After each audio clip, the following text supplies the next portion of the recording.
starting September 1st.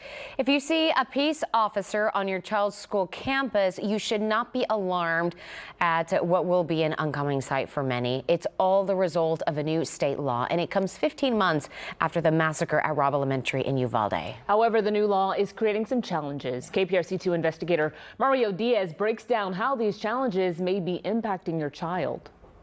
It comes down to supply and demand. There is now a mandatory demand for law enforcement to be inside of schools. However, according to officials, the supply in terms of dollars just isn't there. Safety is huge.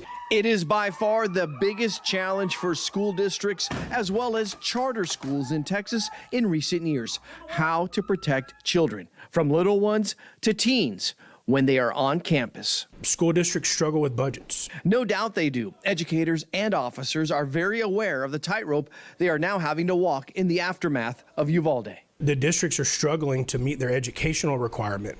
At the same time, they have a security requirement as well. That requirement consists of a certified peace officer on every school campus in Texas effective September 1st, part of new legislation passed in Austin this past spring. Nobody wants to be against protecting our kids. However, school officials are upset because they are not seeing a massive influx of dollars to pay for it all.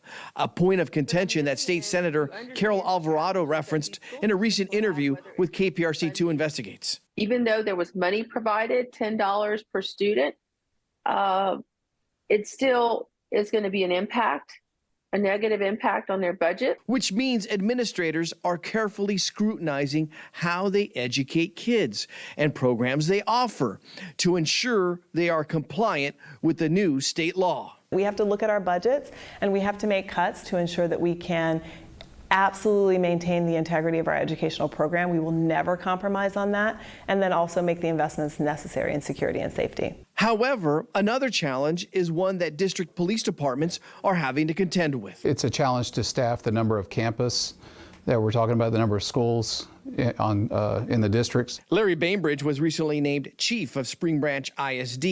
He says police departments at school districts across Texas are facing the same challenges that his old department, HPD, and other law enforcement agencies are facing: recruiting talent.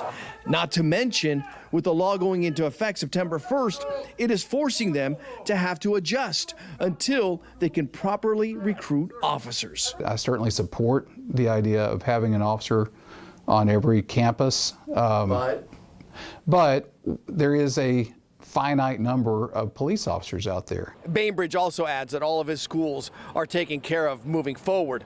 But he does tell me that schools across the state, when it comes to recruiting more officers, need to not only pay more, but ensure that the environment is also a positive one, similar to what school districts are facing when recruiting teachers into their districts.